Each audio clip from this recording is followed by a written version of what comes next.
Amém, irmãos? Amém, Igreja de Cristo? Quantos estão felizes por estar na casa do Senhor? Glória a Deus. Quantos estão mais felizes ainda? Aleluia! Glória a Deus. Amém?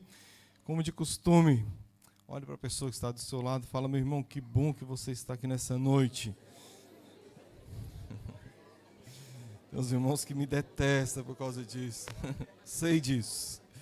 Eu sei que eu entendo o seu pensamento nesse momento. Amém? Vamos abrir nossas Bíblias. Lá em 1 Samuel, nós vamos ler duas passagens, amém?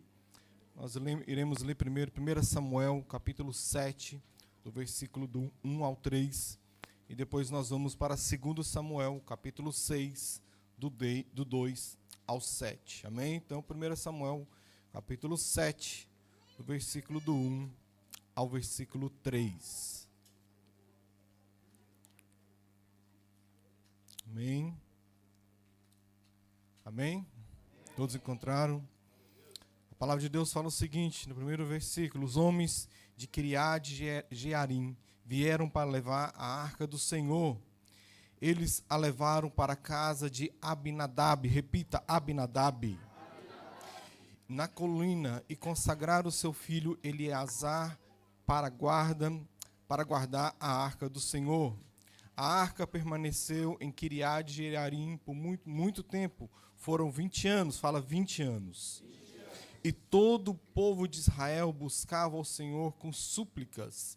E Samuel disse a toda a nação de Israel: se vocês querem voltar-se para o Senhor de todo o coração, livrem-se então dos deuses estrangeiros e das imagens de Astarote, consagrem-se ao Senhor e prestem culto somente a Ele, e Ele os libertará das mãos dos filisteus. Amém? Vamos agora lá para 2 Samuel. 2 Samuel, capítulo 6. Nós iremos ler os versículos 2 até o 7. 2 Samuel, capítulo 6. Versículo 2 ao versículo 7. Amém? Todos estão lá? Ele e todos os que acompanhavam partiram para Balaá, em Judá, para buscar a arca de Deus, a arca sobre a qual invocava o nome do Senhor dos Exércitos, que tem o seu trono entre os querubins acima dela. Puseram a arca de Deus numa carroção novo e a levaram da casa de Abinadab na colina. Uzá e Aiô, filhos de Abinadab, conduziam o carroção com a arca de Deus. Aiô andava na frente dela. Davi e todos os israelitas iam cantando e dançando perante o Senhor, ao som de todo tipo de instrumentos, de pinho, harpas, liras, tamborins, chacalhos e símbolos. Quando chegaram à eira de Nazon, Uzá esticou o braço e segurou a arca de Deus, porque os bois haviam tropeçado. A ira do Senhor acendeu-se contra Uzá por seu ato de irreverência. Por isso Deus o feriu. Ele morreu ali mesmo, ao lado da arca de Deus. Versículo 8, Davi ficou contrariado, porque o Senhor, em sua ira, havia fulminado Uzá. Até hoje, aquele lugar chamado Pérez Uzá. Amém? Ó Pai querido, nós oramos a Ti, Senhor Deus, nós agradecemos, porque somente o Senhor é digno de honra, de glória e adoração. Ó Pai querido, nós estamos aqui, Deus, para Te exaltar, Te glorificar e bendizer ao Teu santo nome. Senhor Deus, qualquer manifestação que não seja do Teu Espírito Santo neste momento, Senhor meu Pai, nós repreendemos agora em nome de Jesus Cristo, Senhor meu Pai. Nós estamos aqui, Senhor Deus, em sinal de reverência, Senhor meu Pai, para cultuar somente a Ti, porque somente Tu és digno de honra, de glória e de adoração. Em nome de Jesus Cristo. Amém. Amém? Você pode tomar seu assento.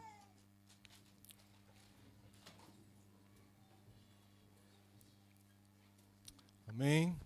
É uma história, acredito que conhecido por muitos de nós, principalmente aqueles que cresceram na igreja, e eu lembro muito bem das nossas escolinhas dominicais, das nossas escolas dominicais, os nossos professores explicando essa lição com seus livros, os seus manuais, e eu lendo essa passagem me veio a minha memória, a minha infância na casa do nosso Senhor Jesus Cristo. Amém? Então, antes de nós entrarmos na lição, eu gostaria de dizer para os pais, incentive os seus filhos a estarem na igreja, independentemente da idade, não importa se é criança, se é adolescente ou jovem, tragam os seus filhos para a casa do Senhor Jesus. Eu penso o seguinte, meus irmãos, se é difícil para nós ensinarmos nossos filhos, os filhos nossos crescerem longe da casa do Senhor. Dentro da casa do Senhor já é difícil, imagina longe da casa do nosso Senhor Jesus Cristo. Incentiva sempre os seus filhos estarem na casa do Senhor. Amém? Amém, irmãos?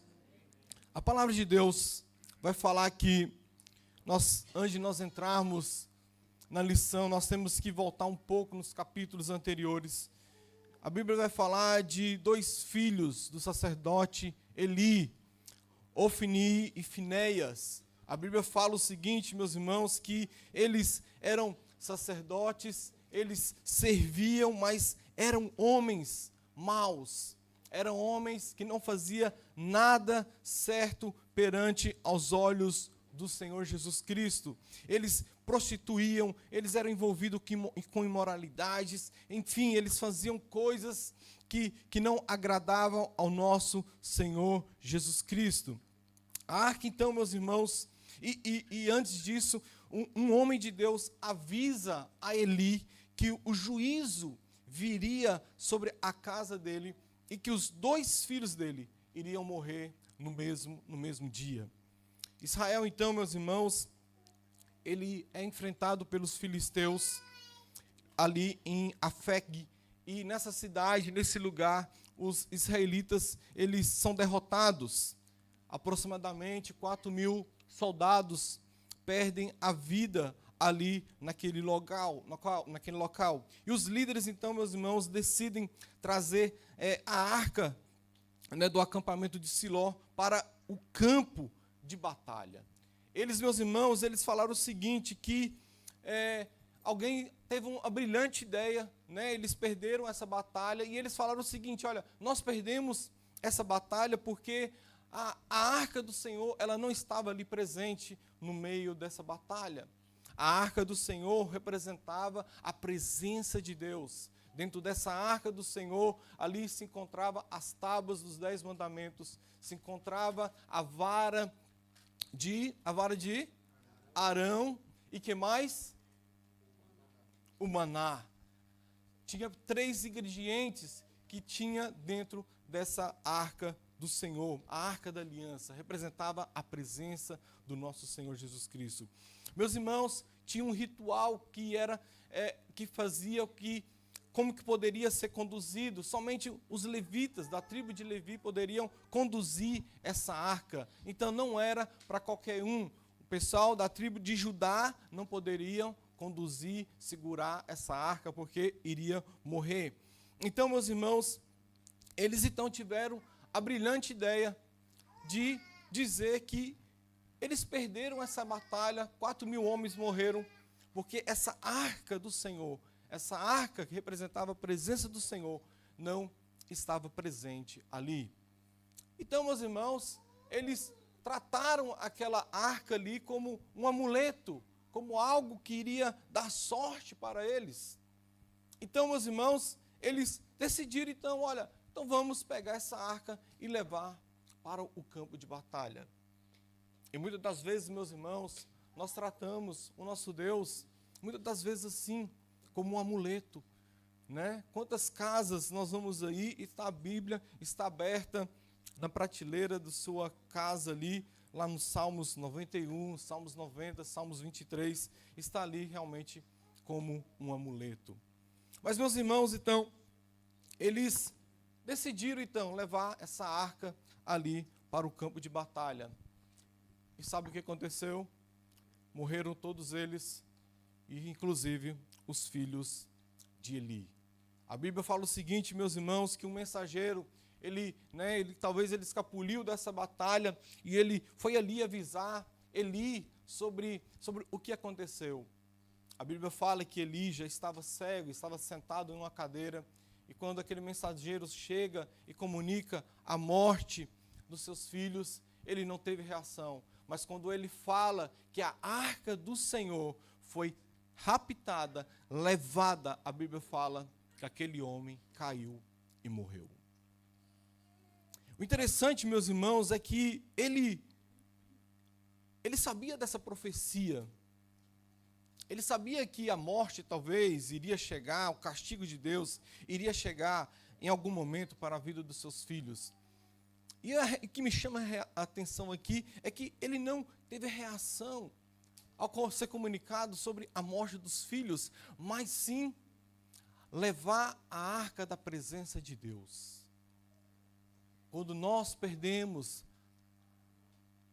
a chama que nos liga, o fio que nos liga da presença de Deus, nós temos que ficar preocupados. Esse homem aqui, meus irmãos, morreu ao ser comunicado que a presença de Deus não estava mais ali no meio de Israel.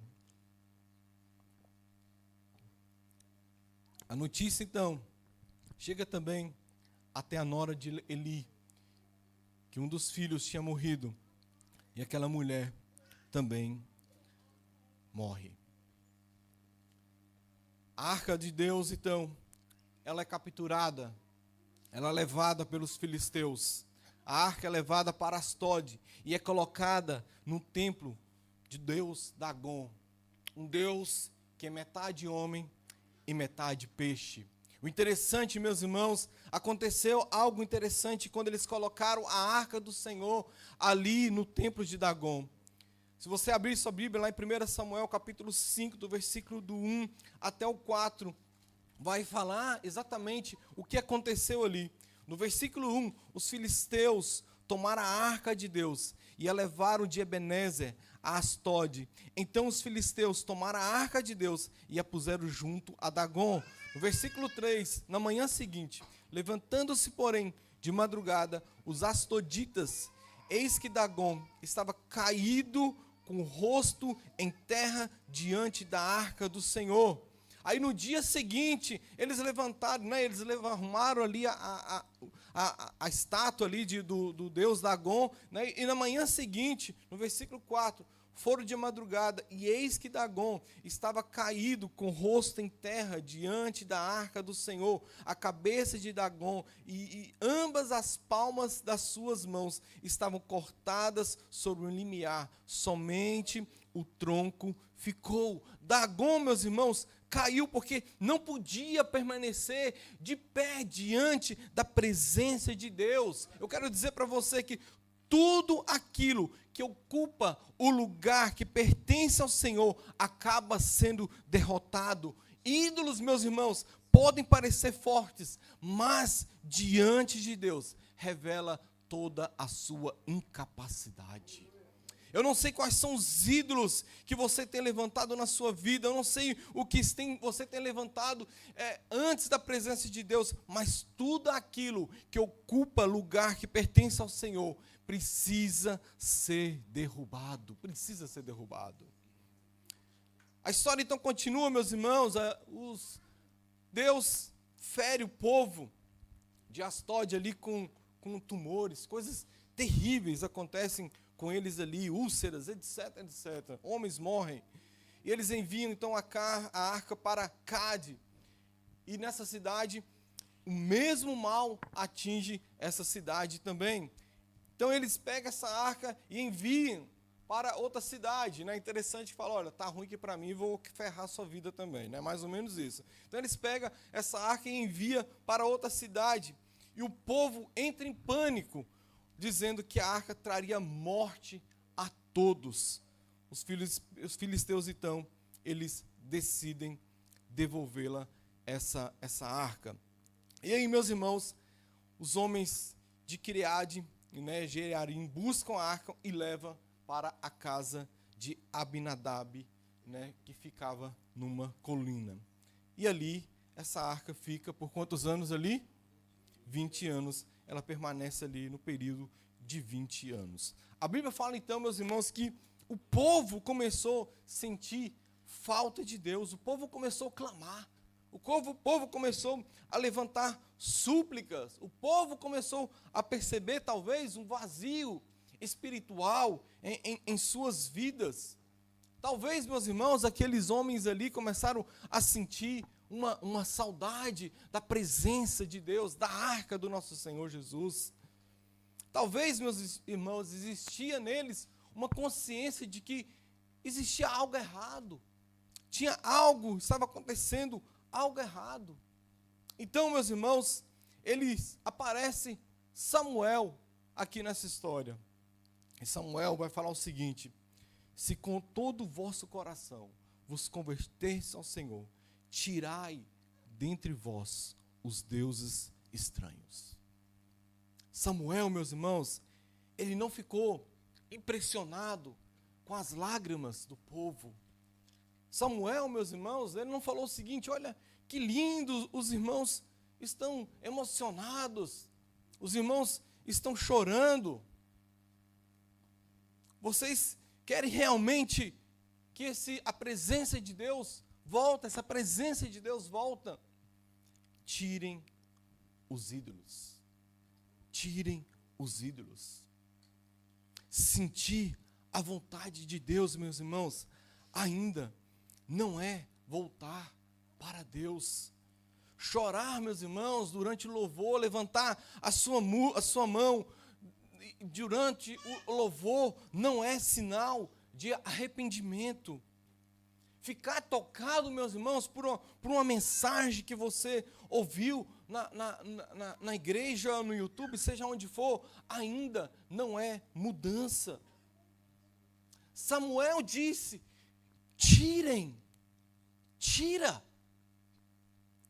E eu sei, meus irmãos, que a oração, ela é importante nas nossas vidas. Mas, meus irmãos, há coisas que nós precisamos fazer que não precisa de oração, precisa de prática, precisam ser tiradas.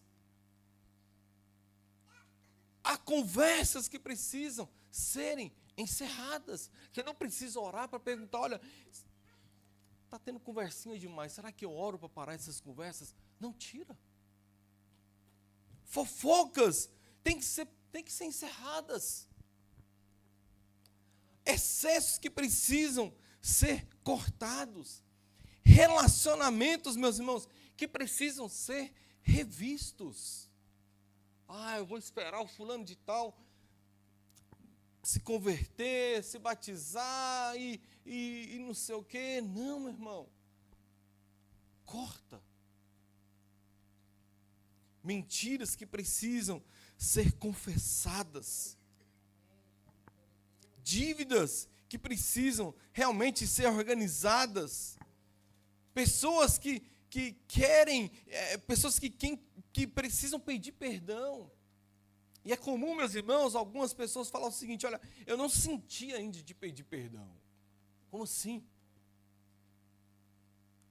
Há hábitos secretos que precisam ser trazidos à luz. Então, o que precisa ser tirado? O profeta Samuel fala: meu irmão, tira. O profeta Samuel não falou: olha, é o seguinte, olha, vamos pensar, vamos sentar aqui, vamos conversar para a gente ver. Não, é categórico. Tira tudo aquilo que atrapalha a presença de Deus em nossas vidas. Tirem tudo. Nós não precisamos ir em oração para pedir uma coisa que é óbvia em nossas vidas.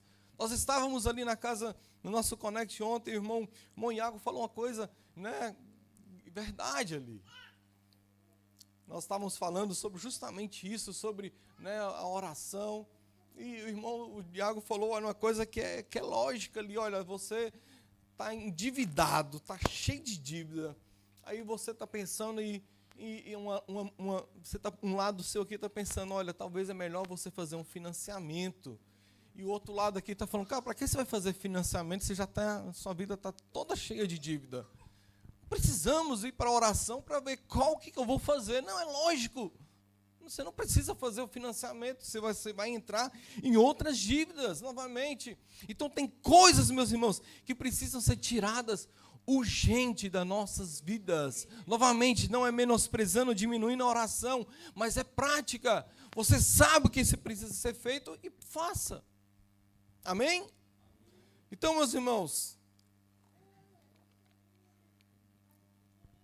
agora a arca está ali em Abinadab por 20 anos. Chega agora Davi é coroado rei, e Davi reúne então o povo e tem um propósito. Qual o propósito? Trazer a arca para Jerusalém, agora, né, a capital do reino. Davi consulta ali, né, os líderes, o povo concorda, mas Davi comete então o mesmo erro que os filisteus cometeram. Davi manda colocar a arca, né, sobre um carro novo. E nós falamos aqui como que era que poderia ser conduzido a arca. Os levitas colocavam, né, 2 varas e essa arca era levada nos ombros. Era dessa maneira que a arca era o ritual que ela deveria ser conduzida.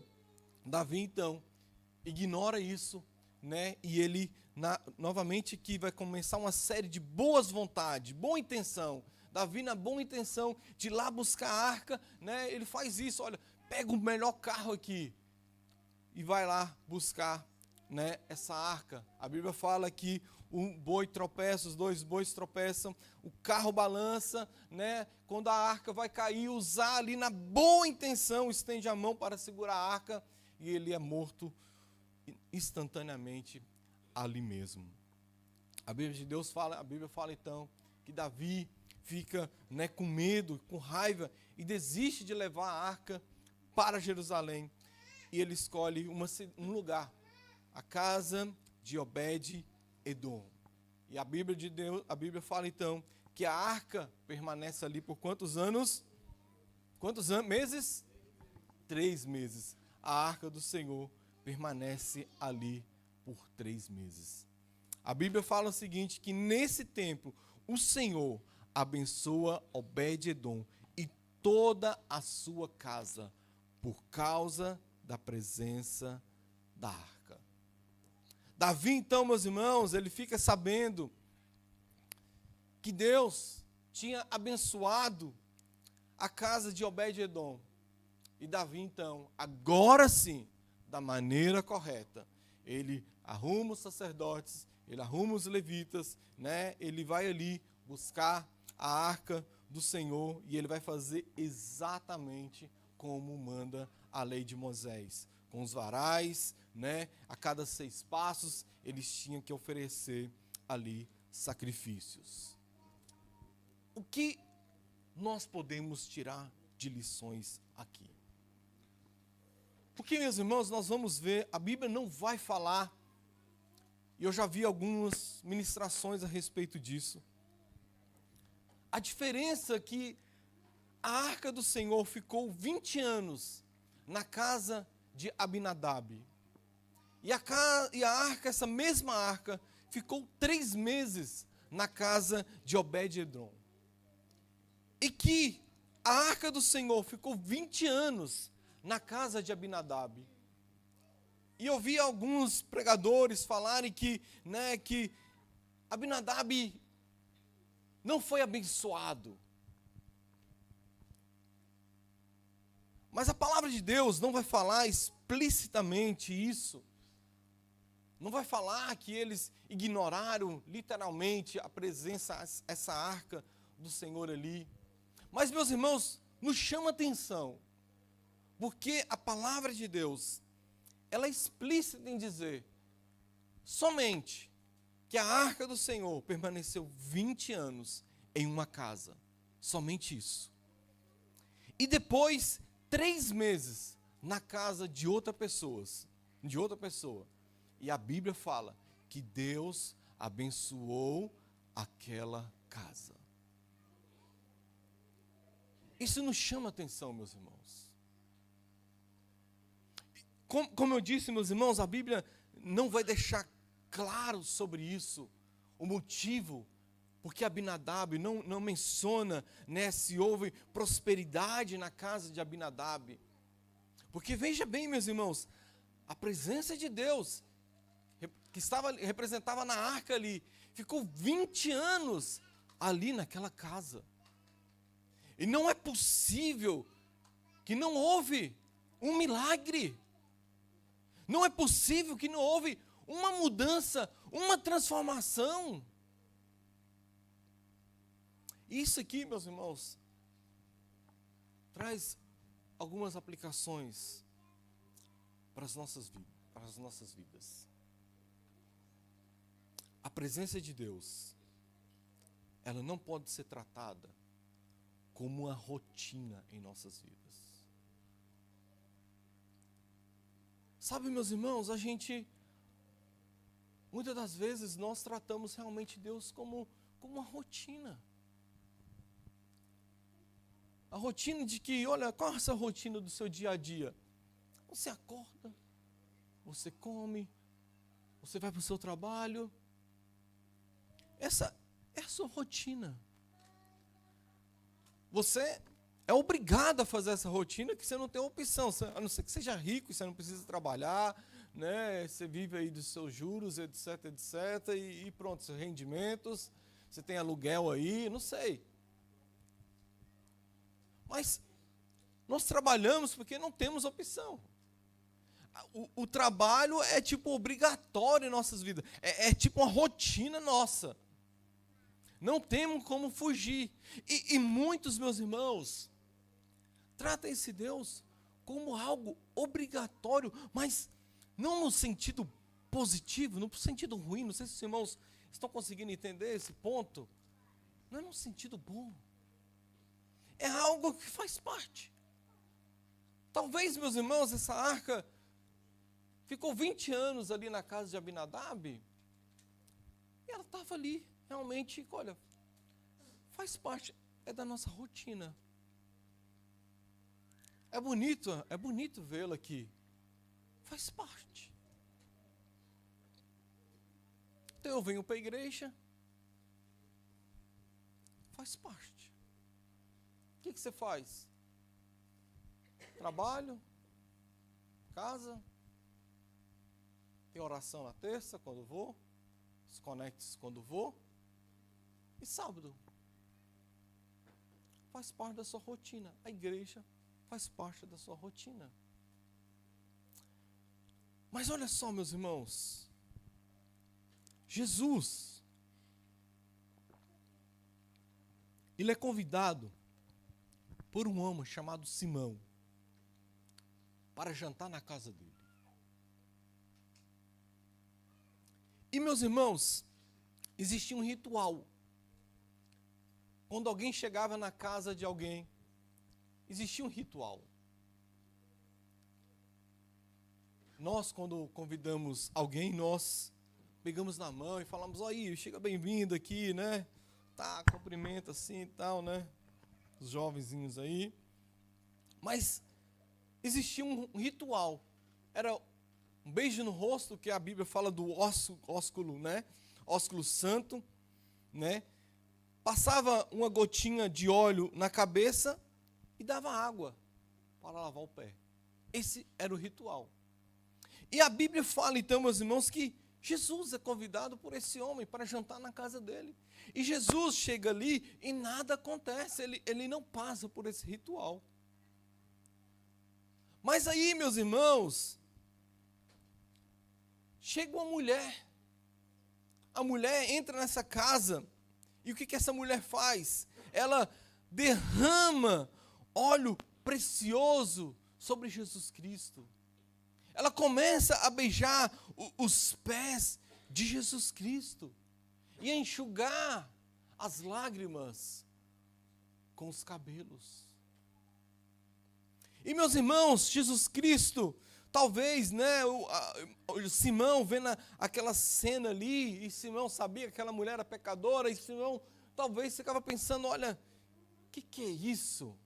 Como que o homem se comporta dessa maneira, se dá esse, né, dá esse jeito aí? Talvez aquele homem estava meio que ignorando ou desprezando Jesus Cristo. Mas Jesus Cristo, né, talvez estava falando o seguinte: Simão, você não deu uma gota de óleo para a minha cabeça. E essa mulher derramou perfume caríssimo sobre mim. Simão, Simão, você não me deu água para lavar os pés, mas ela está lavando os meus pés com as lágrimas, enxugando com os seus cabelos. E Jesus vira para aquela mulher e diz o seguinte: eu sei muito bem quem você é, filha, levanta, vai em paz, a tua fé te salvou. Jesus está dentro da casa de Simão, meus irmãos. O Jesus, o Deus, está dentro da casa daquele homem. Aquele homem recebe Jesus Cristo, mas ele não é curado, ele não é liberto, ele não é salvo, nenhuma bênção acontece na vida dele, nenhum milagre acontece na vida dele, nada aconteceu dentro da casa de Simão.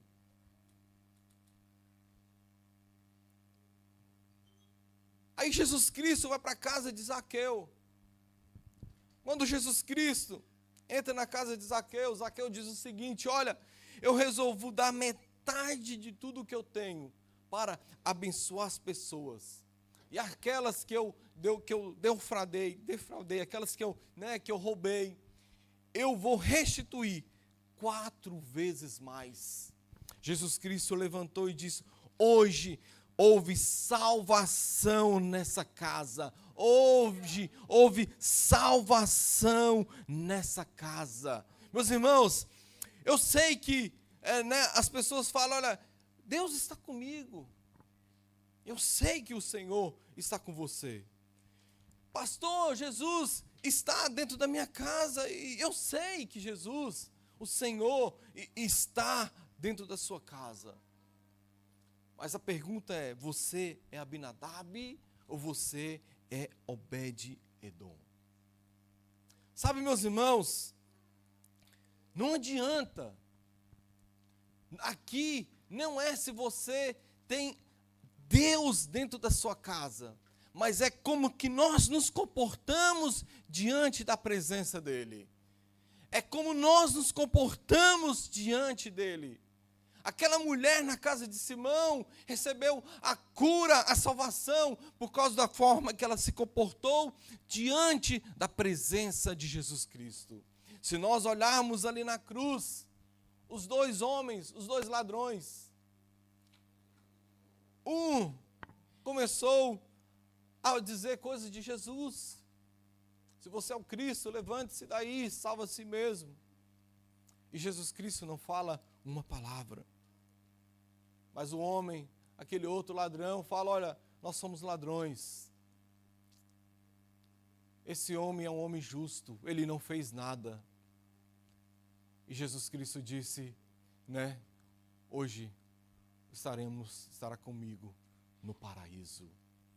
Não é então se você tem Deus na sua casa, mas é como nós nos comportamos diante dele. A pergunta que o Espírito Santo está fazendo hoje é: quem é você diante da presença de Deus? O que você está fazendo diante daquele que pode mudar a história da sua vida?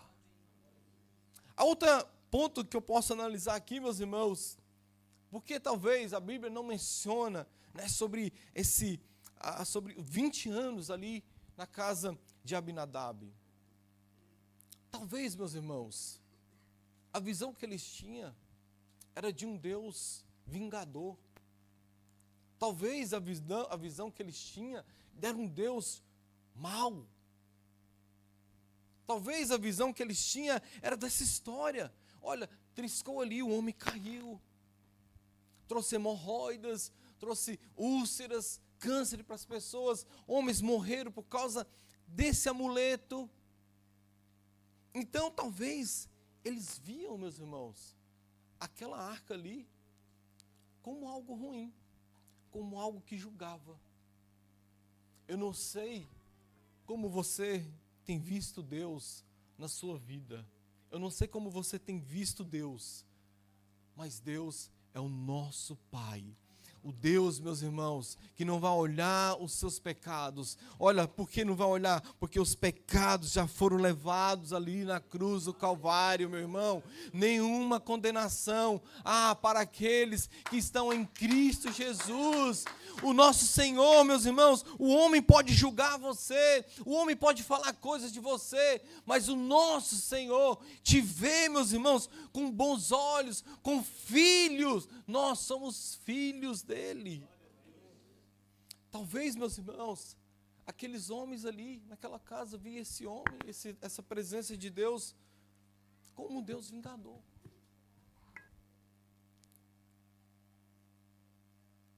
E a última lição que nós podemos tirar aqui, para nós irmos para a ceia, é possível corrigir o caminho e recomeçar do jeito certo. Se nós olharmos, meus irmãos,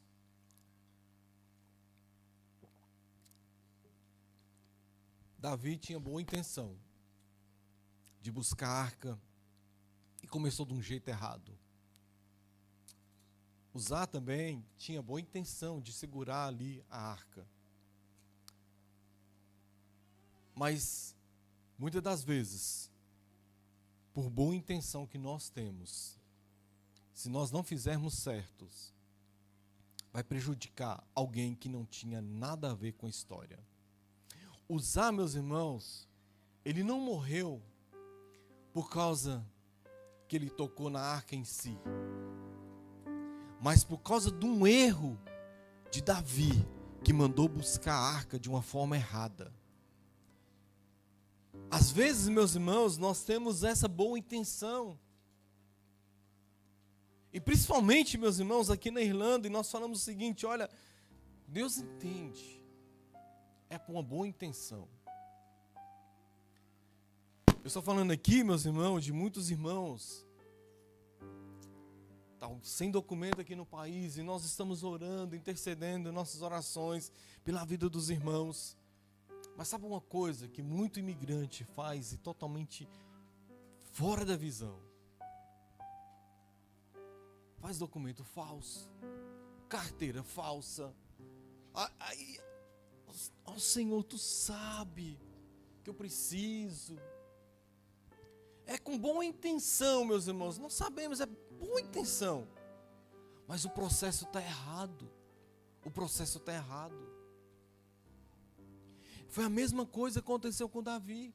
Olha, era a boa intenção dele, meu irmão. Preparou o melhor carro, pegou o melhor carro, os melhores novilhos. Vamos buscar a arca do Senhor, trazer a presença de Deus aqui de volta.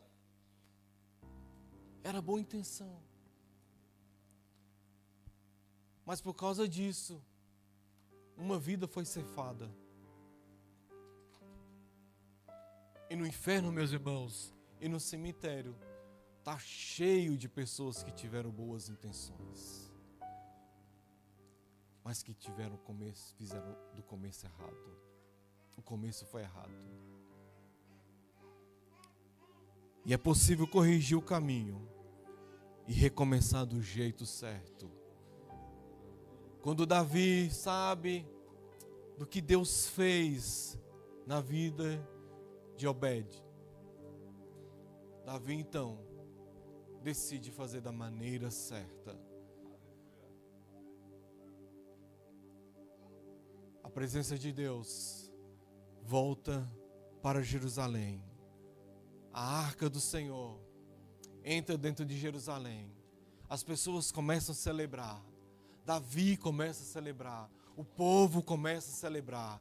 Há uma grande festa, porque a arca, a presença do Senhor, volta da maneira correta, como deveria ser, de volta ao lugar que nunca deveria ter saído. Eu não sei como está a sua vida, eu não sei como você entrou aqui, eu não sei como que está a sua caminhada com Cristo Jesus, eu não sei quantas vezes você já começou errado, mas sempre é o momento de recomeçar e começar da maneira correta de novo. Eu não sei se você já tentou diversas vezes e diversas vezes você está batendo começa e dá errado, vai e dá errado. Deus manda dizer: para e começa tudo de novo. Para e começa tudo de novo. Eu gostaria de convidar você a ficar aí de pé. Levanta as suas mãos para os céus e glorifica ao Senhor. Glorifica ao Senhor. Então eu não sei porque você está aqui nessa noite. Eu não sei como está o seu coração. Eu não sei como está a sua presença com o Senhor. Eu não sei como você vê a presença de nosso Senhor Jesus Cristo. Talvez você anda afastado dos caminhos do Senhor. Talvez você já começou a fazer coisas e fez coisas erradas. Deus está mandando nós começarmos de novo. Deus é o Deus que dá começos em nossas vidas. Deus é o Deus que faz coisas novas em nossas vidas. Deus não é o Deus que faz reformas. Deus tira tudo e começa tudo de novo. Deus começa tudo de novo. Eu não sei o que precisa ser tirado da sua vida. Você sabe o que você precisa ser tirado imediatamente. Tem coisas que precisam ser tiradas imediatamente. Não pode deixar para amanhã. Não pode deixar para depois. Precisam ser tiradas agora. Nós estamos há poucos minutos de celebrar a ceia do Senhor. E eu gostaria que se você tirasse esse momento agora e pense sobre isso. Coisas em mim que precisam ser tiradas agora, neste momento. E coisas que talvez você está longe dos caminhos do Senhor. Talvez você afastou um pouco dos caminhos do Senhor. Essa noite é noite de reconciliação ao nosso Senhor Jesus Cristo. A arca do Senhor retornou para a casa dela. Houve alegria, houve festa, houve celebração. Em nome de Jesus. Talvez você está aqui nessa noite, está longe dos caminhos do Senhor. Deus está chamando. É hora de voltar de novo, porque há festas no céu. Há festas no céu. Existe uma festa que precisa ser celebrada nessa noite, e você precisa estar aqui. Você precisa estar lá. Eu não sei se você deseja, eu gostaria de convidar você a vir aqui à frente. Se você deseja dar sua vida para Cristo, ou então talvez você está um pouco afastado dos caminhos do Senhor, ou então você é aquela que precisa recomeçar algo novo em sua vida. Algo precisa ser tirado em sua vida. Olha, não fica com vergonha, meus irmãos. Muitas das vezes as pessoas têm vergonha de vir aqui à frente, porque pensam o seguinte: olha, as pessoas vão falar de mim. Olha, meu irmão, pouco importa que as pessoas olhem para você, pouco importa o que as pessoas falem para você, pouco importa como está o seu nível espiritual, mas Deus importa com você. Deus olha para você. Olha, nós não sabemos o que vai acontecer daqui a alguns segundos na sua vida. Nosso Senhor Jesus Cristo sabe. Você não sabe o que vai acontecer. Talvez essa noite seja o último encontro que Deus marcou para você encontrar você aqui nessa noite. Nós ministramos esses dias, essas semanas, sobre o encontro de Jesus com aquela mulher ali no poço de Jacó. Jesus marcou um encontro ali, e aquela mulher, ela recebe a salvação na vida dela, a mudança na vida dela. Talvez essa mulher, talvez você esteja no poço de Jacó, que é a igreja hoje. Talvez você está aqui neste momento agora, e Deus está fazendo um convite para você. Deus está fazendo um convite para a sua alma, para a sua vida. Se você deseja então começar de novo uma nova caminhada com Cristo Jesus, Eu convido você a vir aqui à frente. Nós estaremos orando por você. Enquanto o louvor ministra essa canção, deixa o Espírito Santo tocar na sua vida agora. Deixa o Espírito Santo ministrar no seu coração agora nessa noite.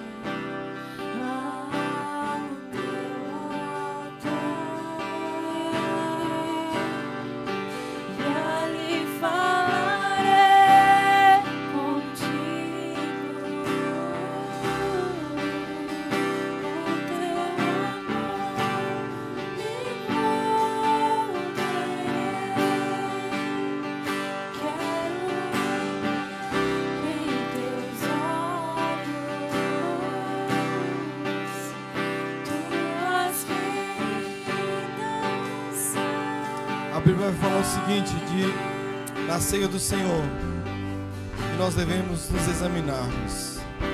Eu sei, meus irmãos, que esse contexto aqui é voltado para a ceia. Eu sei do que Paulo estava falando para os irmãos ali em Coríntios a respeito desse examinar-se. Eu sei do contexto. Mas antes de nós pegarmos a ceia, antes de participarmos mesmo, faz esse exame em sua vida. Como está a minha vida? Como estou tratando a presença de Deus? É algo rotineiro em minha vida? Ou é algo que eu quero em todo instante? Que eu tenho prazer? Eu quero estar em todo instante com esse Deus? Porque talvez a diferença de Abinadab e Obed foi talvez isso. A maneira como cada um tratou a presença de Deus.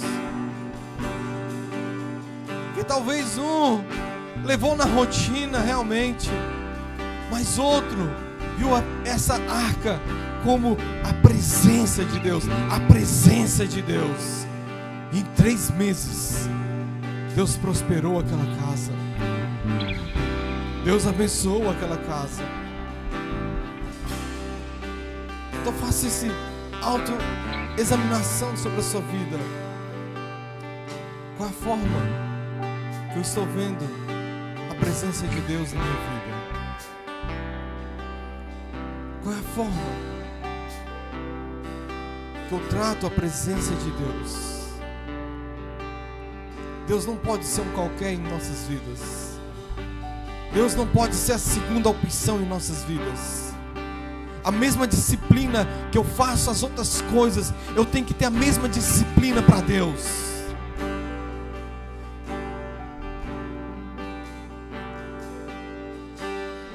Dizem meus irmãos que o cristianismo é a maior religião.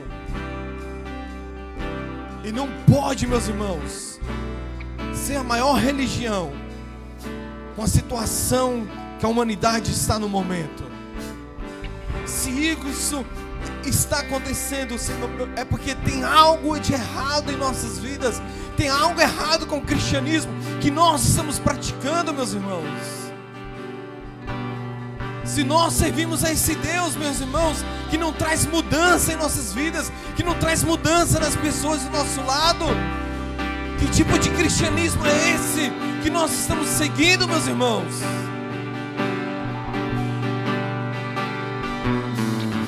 Que tipo de cristianismo é esse que não traz salvação? Que tipo de cristianismo é esse que não renova, que não cura, que não transforma? Não é o cristianismo lá em Atos dos Apóstolos, não é. Não é o cristianismo que estamos seguindo, meus irmãos. Não é o Deus, esse Deus que cura, que transforma. Não é. Se fosse, meus irmãos, a palavra, meus irmãos, do Evangelho é uma dinamite que explode, meus irmãos.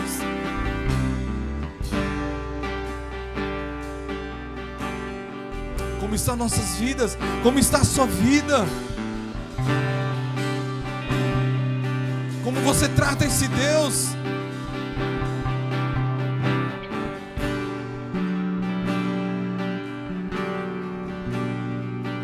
sentir um arrepio, meus irmãos, não é motivo de mudança, de transformação de vida. Não adianta nada de você ficar pulando de evento em evento. Ora para mim, vai aqui, ora de novo aqui, vai em um evento aqui, vai em outro. Não adianta você pular de evento, de igreja em igreja, se você não mudar a sua posição em relação à presença de Deus. Não adianta.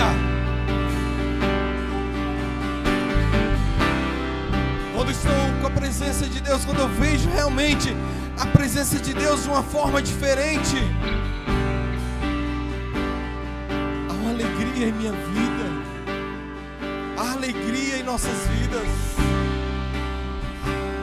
há alegria em nossas vidas, há prazer de servir na casa do Senhor. Quantos meus irmãos, dos nossos irmãos aqui, que não tem desejo nenhum de servir na casa do Senhor? Ah, pastor, eu fui maltratado, o líder me feriu. Você trabalha para líder ou você trabalha para Deus? Se o líder te feriu, meu irmão, entrega ele para Deus. É simples. Sabe, meus irmãos, eu vejo uma coisa. Somos a maioria, meus irmãos. Era para nós estarmos multiplicando cada vez mais e mais. Porque Deus nos deu uma missão. Com essa missão, ide por todo mundo, pregar o evangelho a toda criatura, fazei eles, batizai eles e fazei discípulos. Essa é a missão para mim, para você. E por que, meus irmãos, nós não levamos isso na prática, na real, meus irmãos? Porque nós não levamos a presença de Deus a sério. Deus é uma rotina em nossas vidas. E se Deus é rotina nas nossas vidas, meus irmãos, vai acontecer a mesma coisa da Abinadab. A arca, a presença de Deus. Ele teve o privilégio de ficar 20 anos com a arca de Deus na sua casa. E a Bíblia não menciona nada sobre o que aconteceu ali.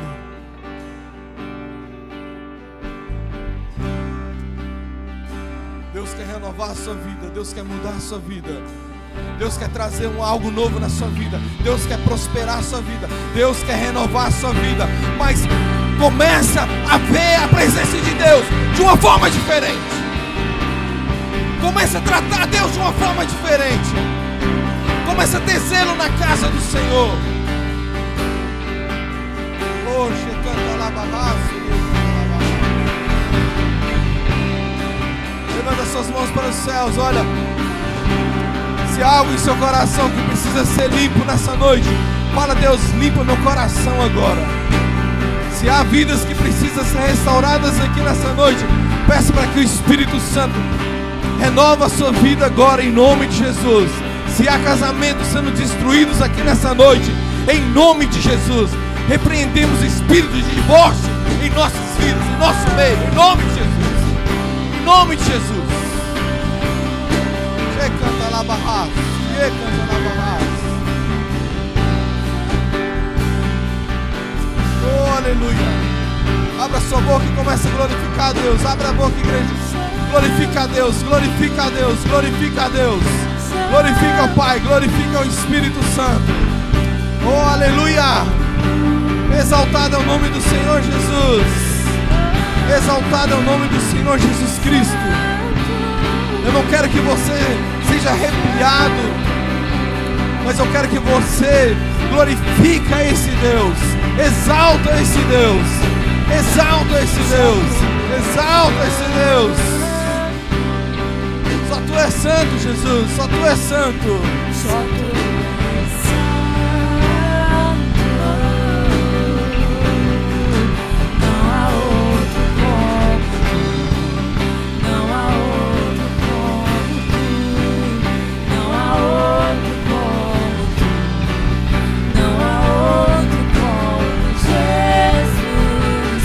Tu és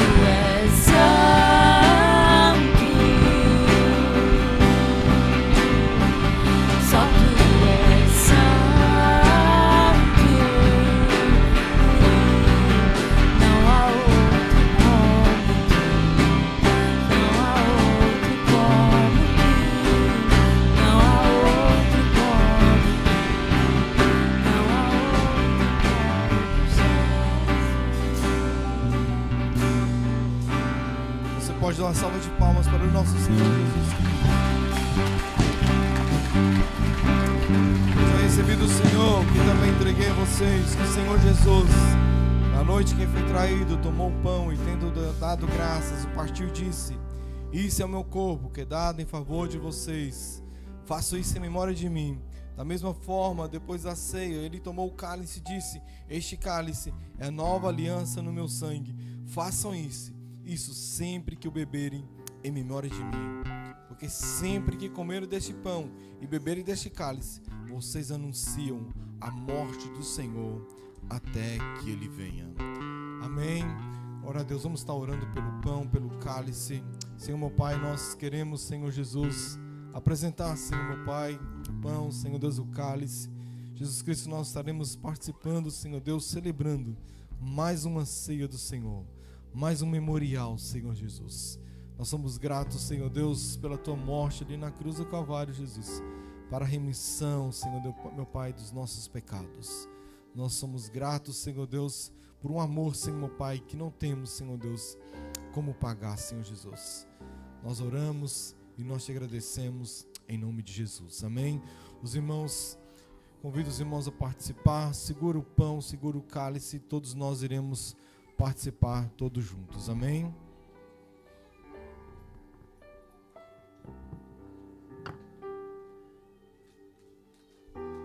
Filho herdeiro de tu, a ele honra e poder. Jesus, o Filho do homem, dono de todo saber.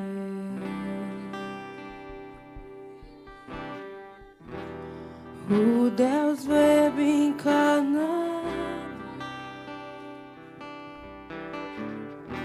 antes de tudo Ele é, sustenta todas as coisas pela palavra do seu poder. Pela palavra do seu poder,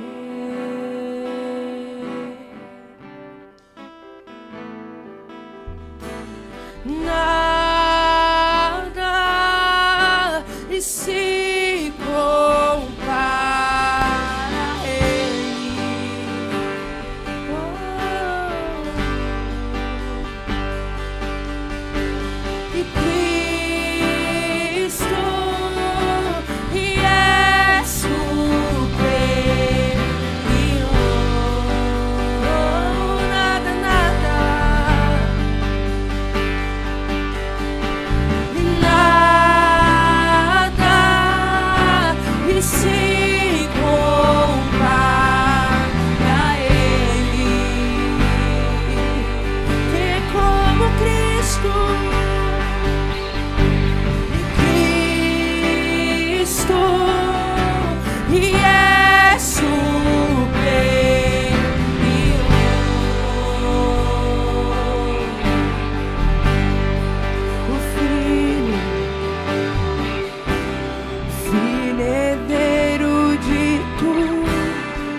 E a Ele honra e poder. Jesus, o Filho do homem, dono de todo saber.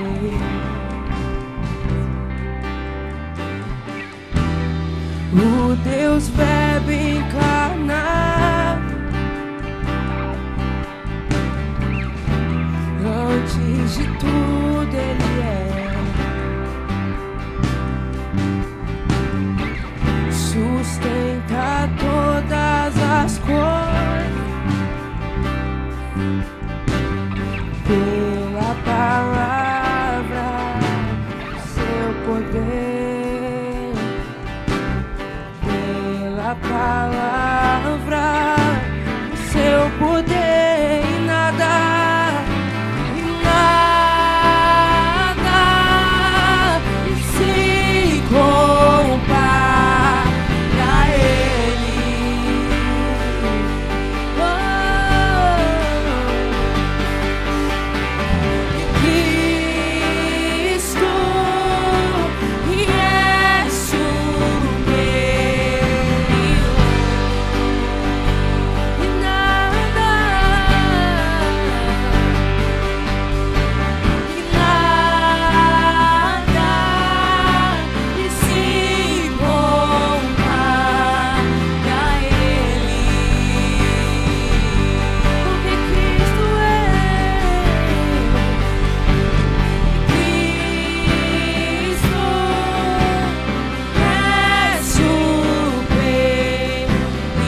dado graças, partiu e disse: isso é meu corpo, que é dado em favor de vocês. Façam isso em memória de mim. Amém? Os irmãos podem comer o pão.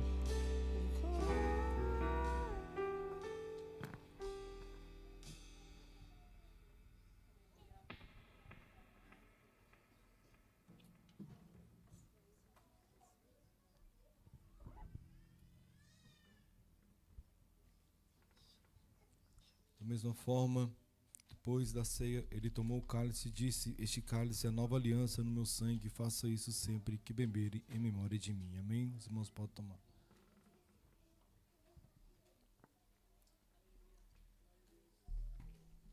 Aleluia, Jesus.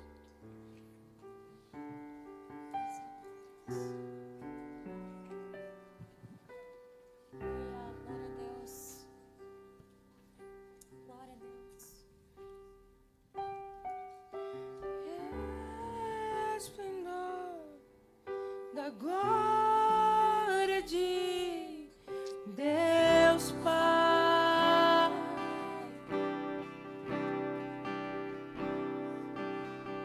a expressão exata do seu ser, o resplendor, o resplendor da glória de Deus Pai.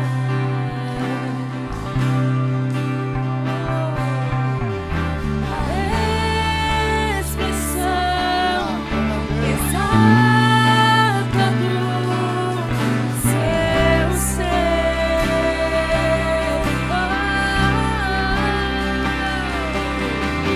E nada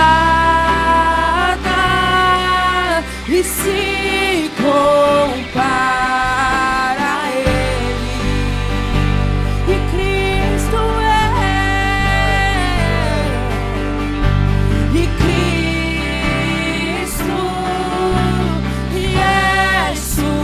superior. Nada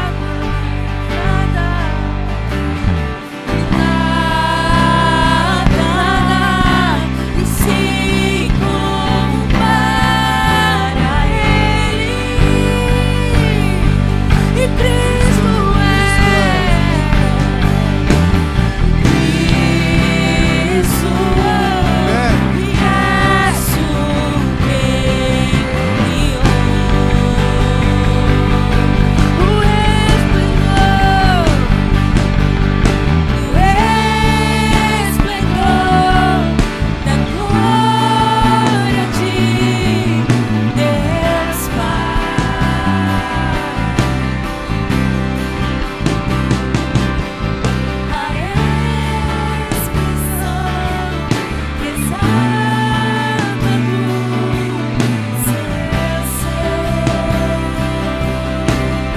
Aleluia, Jesus. Nós rendemos glórias e graças a Ti, Senhor Deus.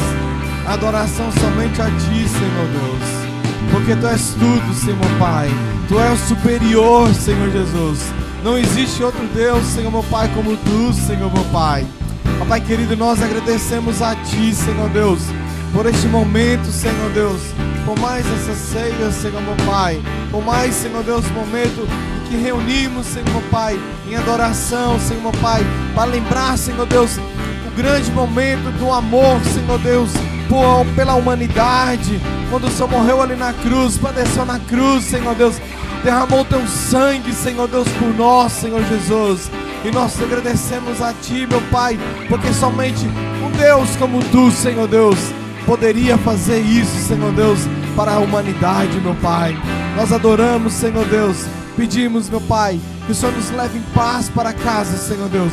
Que a Tua glória, Senhor meu Pai, o Teu amor, Senhor meu Pai, continua com as nossas vidas, Senhor meu Pai.